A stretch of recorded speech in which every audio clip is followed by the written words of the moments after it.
So guys welcome back to our channel. അപ്പോൾ ഞാനോട് Roshan final നമുക്ക് അങ്ങനെ അഗത ഓൾ അലോങ്ങിൻ്റെ ആദ്യത്തെ 2 എപ്പിസോഡ് അടുപ്പിച്ച് മാറുമല്ലോ അങ്ങ് തന്നിരിക്കുകയാണ്. തൊട്ടപ്പുറത്തെ സൈഡിൽ നമ്മുടെ DC ആണെങ്കിൽ പെങ്കിൻ്റെ സീരീസ് ഇങ്ങനെ ഇറക്കിക്കൊണ്ടിരിക്കുന്നുണ്ട്. സോ സീരീസുകളുടെ സൈഡിൽ രണ്ടുപേരും ഇങ്ങനെ കട്ടയ്ക്ക് അങ്ങോട്ടും ഇങ്ങോട്ടും ഇറക്കി കളിച്ചുകൊണ്ടിരിക്കുന്ന സമയത്ത് നമുക്ക് ഇന്ന് എന്തായാലും സംസാരിക്കാനുള്ള അഗത ഓൾ അലോങ്ങിനെ പറ്റി തന്നെയാണ്. അപ്പോൾ without waiting much let's talk about. First of all ഇങ്ങനെ ഒരു സീരീസിൻ്റെ അനൗൺസ്മെൻറ്റ് വന്നപ്പോൾ തൊട്ട് മാർവൽ ഫാൻസിൻ്റെ ഏറ്റവും വലിയ പേടി എന്താണെന്ന് വെച്ച് കഴിഞ്ഞാൽ മിസ് മാർവൽ ഷീഹൾക്ക് പോലുള്ള വിസ്മയങ്ങളുടെ കൂടെ ഈ സീരീസ് ഒന്ന് കൂട്ടി വെക്കേണ്ടി വരുമോ എന്നുള്ള കാര്യം തന്നെയായിരുന്നു. സോ ആ രണ്ട് സീരീസുകൾ വെച്ച് കമ്പയർ ചെയ്യുകയാണെങ്കിൽ കമ്പയർ ചെയ്യുകയാണെങ്കിൽ ഈ സീരീസ് കുറച്ചുകൂടി ഭേദപ്പെട്ടൊരു നിലവാരം പുലർത്തിയിട്ടുണ്ടെന്ന് വേണമെങ്കിൽ പറയാം. അതായത് ഇപ്പോൾ ആ രണ്ട് സീരീസുകൾ പറയാനാണെങ്കിൽ ഒരു ഡൈഹാർഡ് മാർവൽ ഫാന് പോലും കണ്ടു തീർക്കാൻ പോലും പറ്റത്തില്ലായിരുന്നു. ബട്ട് ഇവിടേക്ക് വരുമ്പോൾ ജസ്റ്റ് അങ്ങ് കണ്ടു തീർക്കാം എന്ന് വേണമെങ്കിൽ പറയാം. 2 എപ്പിസോഡുകൾ മാത്രം ഇറങ്ങിയത് കണ്ടേച്ചും വെച്ച് മൊത്തം സീരീസിനെ അങ്ങനെ അടച്ചാക്ഷേപിക്കുന്നത് ശരിയല്ലെന്നറിയാം. മൊത്തം സീരീസിൻ്റെ എപ്പിസോഡുകൾ ഇറങ്ങിയതിന് ശേഷം എൻ്റെ ഈ തീരുമാനത്തിൽ അല്ലെങ്കിൽ എൻ്റെ അഭിപ്രായത്തിൽ മാറ്റങ്ങളൊക്കെ ഉണ്ടായേക്കാം. സീരീസിൻ്റെ മെയിൻ പ്രശ്നം എന്താണെന്ന് വെച്ച് കഴിഞ്ഞാൽ ഇതിൻ്റെ ടൈറ്റിൽ ക്യാരക്ടറായിട്ടുള്ള അഗത എന്ന് പറഞ്ഞുള്ള ഒരു ക്യാരക്ടർ തന്നെയാണ്. അതായത് ഈ ക്യാരക്ടറിനോട് നമുക്ക് പേഴ്സണലി ഒരു കണക്ഷനോ അല്ലെങ്കിൽ ഈ ക്യാരക്ടറിന് വാണ്ടാവിഷന് ശേഷം എന്ത് സംഭവിക്കുമെന്ന് അറിയാനുള്ളൊരു ക്യൂരിയോസിറ്റി ഒന്നും തന്നെ ഇല്ല. അറ്റ്ലീസ്റ്റ് എനിക്കില്ലെന്ന് വേണമെങ്കിൽ പറയാനായിട്ട് പറ്റും. ഇപ്പോൾ വാണ്ടാവിഷനിൽ ഒരു സൈഡ് ക്യാരക്ടർ പോലെ അങ്ങ് വന്ന് പോയി ആ കൊള്ളായിരുന്നു എന്ന് പറഞ്ഞു വിടുന്നതിനപ്പുറം ഇതൊരു സീരിയസ് ആയിട്ട് കൊടുക്കാനുള്ളൊരു പരിപാടിയൊന്നും ഈ ക്യാരക്ടറിന് അതിന് മാത്രം എന്താണുള്ളതെന്ന് ഇനി മൊത്തം സീരീസ് കണ്ടതിന് ശേഷം ബാക്കി പറയാം. ഇപ്പോൾ ഇതുവരെ കണ്ടേച്ചും വെച്ച് എനിക്കൊന്നും തോന്നിയില്ല. അതും അവഞ്ചേഴ്സ് സീക്രട്ട് വാർസ് പോലുള്ള പടങ്ങളൊക്കെ പ്ലാനിങ്ങിൽ ഇരിക്കുന്ന ഈ സമയത്ത്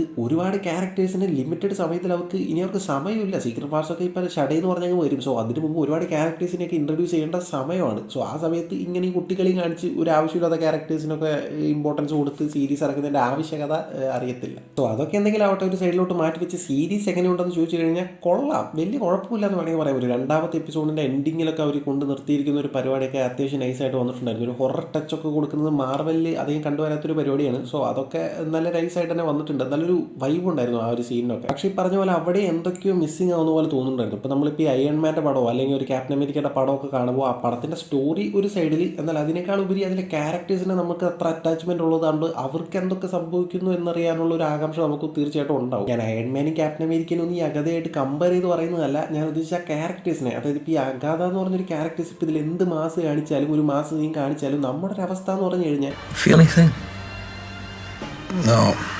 എക്സാക്ട്ലി ഇതാണ്. ആർക്കൊക്കെയോ എന്തൊക്കെയോ സംഭവിക്കുന്നു, അങ്ങിങ്ങുമായിട്ട് എന്തൊക്കെയോ നടക്കുന്നു എന്ന് പറഞ്ഞ് ഇങ്ങനെ കണ്ടുകൊണ്ടിരിക്കുക എന്നുള്ളൊരു അവസ്ഥയിലൂടെയാണ് സീരീസ് മൊത്തം ട്രാവൽ ചെയ്യുന്നത്. ചുമ്മാ ഫോർസേക്ക് കണ്ടു തീർക്കുക എന്നുള്ളതല്ലാതെ ഒരു അറ്റാച്ച്മെൻ്റ് ഒന്നും നമുക്ക് വരുത്താനായിട്ട് എവിടെയും സീരീസിന് സാഹചര്യമായിട്ട് തോന്നിയില്ല. അത് ഈ പറഞ്ഞ പോലെ ക്യാരക്ടറിൻ്റെ പ്രശ്നമാണോ അതോ സ്റ്റോറി പ്രിമൈസ് കുറച്ചുകൂടെ ഒന്ന് കട്ടിക്കാക്കാത്തതിൻ്റെ പ്രശ്നമാണോ എന്നൊന്നും മനസ്സിലാവുന്നില്ല.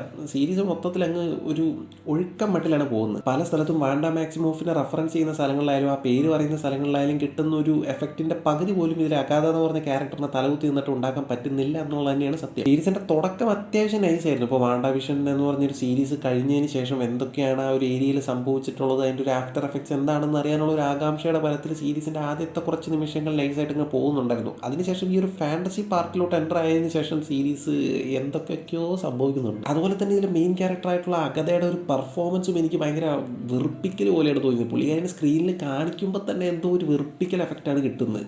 അറിയാം അഗത എന്ന് പറഞ്ഞൊരു ക്യാരക്ടർ വിച്ചാണ്, പുള്ളിക്കാരി ഇത്തിരി ക്രേസി ആയിട്ടുള്ള ഒരു പരിപാടിയാണ്. സോ അതുകൊണ്ട് ഇങ്ങനെയൊക്കെ തന്നെയാണ് ബിഹേവ് ചെയ്യുക എന്നുള്ള കാര്യം അറിയാം. പക്ഷേ എനിക്ക് എന്തോ അങ്ങ് തിരിച്ചില്ല. ചില സ്ഥലങ്ങളിലൊക്കെ പുള്ളിക്കാരുടെ ആക്ഷൻസും പരിപാടികളൊക്കെ എന്തൊക്കെയാണ് കാണിക്കുന്നത് എന്നുള്ളൊരു എഫക്റ്റിലാണ് സീരീസ് കണ്ടു തീർത്തത്. ഞാൻ കോമിക്സ് ഒന്നും വായിച്ചിട്ടില്ല. സോ അതുകൊണ്ട് തന്നെ കോമിക്സിൽ ഈ ക്യാരക്ടർ ഇങ്ങനെയാണ്, അതുകൊണ്ട് ആ തരത്തിൽ സിനിമകൾ അപ്രോച്ച് ചെയ്യുന്നവർക്ക് അതൊക്കെ ചിലപ്പോൾ ഒരു എൻ്റർടൈൻമെൻ്റ് ആയിട്ട് തന്നെ വന്നിട്ടുണ്ടാവും. ബട്ട് എനിക്കത് പേഴ്സണലി ഭയങ്കര അനോയിങ് ആയിട്ടാണ് തോന്നിയതെന്ന്. സോ അറ്റ് ലാസ്റ്റ് സീരീസ് എങ്ങനെയുണ്ടെന്ന് ചോദിച്ചു കഴിഞ്ഞാൽ മിസ് മാർവൽ ഷീഹൾക്ക് ലെവലിലൊക്കെ പ്രതീക്ഷിച്ച് ഭയങ്കര ഹൈപ്പ് കുറവിലാണ് ഞാൻ സീരീസ് കണ്ടത്. അതുകൊണ്ട് തന്നെ എന്തോ നട പണി വെച്ചിരിക്കുന്നതെന്ന് പറഞ്ഞ് മുഖം ചുളിക്കത്തക്ക അവസ്ഥയിൽ വലിയൊരു തോൽവിയായിട്ടൊന്നും തോന്നിയില്ല. എന്നാൽ വലിയൊരു സംഭവം എന്ന് പറയാനായിട്ടും തോന്നിയില്ല. സീരീസിൻ്റെ അവസാനത്തെ എപ്പിസോഡുകളിലോട്ടൊക്കെ എത്തുമ്പോഴത്തേക്ക്, അതായത് ഏതാണ്ട് 9 എപ്പിസോഡുകളാണ് അവർ പ്ലാൻ ചെയ്തിട്ടുള്ളത്. സോ 9ാമത്തെ എപ്പിസോഡൊക്കെ എത്തുമ്പോഴത്തേക്ക് മെയിൻ മാർവൽ യൂണിവേഴ്സിലോട്ട് എന്തെങ്കിലുമൊക്കെ കോൺട്രിബ്യൂട്ട് ചെയ്യുന്ന ഒരു സീരീസ് ആയിട്ട് മാറാൻ ഇതിന് പറ്റിയിട്ടില്ലെങ്കിൽ ഇങ്ങനൊരു സീരീസ് എന്തിനായിരുന്നു എന്നുള്ളൊരു ചോദ്യം അവിടെ വരേണ്ടതായിട്ടുണ്ട്. സോ വലിയ എക്സൈറ്റ്മെൻ്റ് ഒന്നും ഇല്ലാതെ അത്യാവശ്യം ബോറടിക്കാതെ നൈസായിട്ട് അങ്ങ് കണ്ടു തീർക്കാൻ പറ്റുന്ന ഒരു 2 എപ്പിസോഡുകളാണ് ഇപ്പോൾ നമ്മുടെ അഗത ഓൾ അലോങ്ങിൻ്റെ ഭാഗമായിട്ട് ഇറങ്ങിയിട്ടുള്ളതെന്നാണ് എൻ്റെ പേഴ്സണൽ ഒരു അഭിപ്രായം എന്ന് എനിക്ക് പറയാനുള്ളത്. സോ നിങ്ങൾ സീരീസ് കണ്ടിട്ടുണ്ടെങ്കിൽ അല്ലെങ്കിൽ കാണാൻ ഉദ്ദേശിച്ചിട്ടുണ്ടെങ്കിൽ സീരീസിനെ പറ്റിയുള്ള നിങ്ങളുടെ അഭിപ്രായങ്ങളും ഇങ്ങനൊരു സീരീസ് ഇപ്പോൾ ഈ സമയത്ത് ആവശ്യം ഉണ്ടായിരുന്നു എന്നുള്ള കാര്യത്തെ പറ്റിയുള്ള നിങ്ങളുടെ തോട്ട്സൊക്കെ ഒന്ന് പറഞ്ഞു കഴിഞ്ഞാൽ നൈസായിരിക്കും. മറ്റൊരു വീഡിയോയിലൂടെ നമുക്ക് എന്തായാലും വീണ്ടും കാണാം.